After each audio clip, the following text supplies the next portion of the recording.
موقع نواختن همچین صدایی از سازت ایجاد میشه؟ به خاطر که دستت منقبضه. رها باش، استرس رو بذار کنار.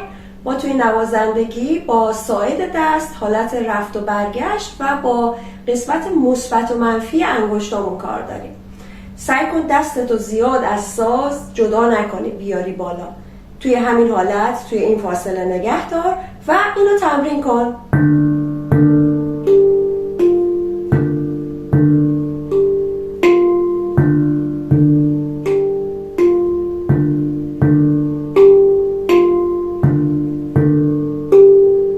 و اجازه بده که هر نوت صداش طنین انداز بشه.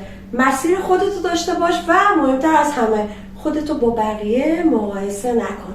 مسیر آموزشی هر فرد منحصر به فرد خودشه.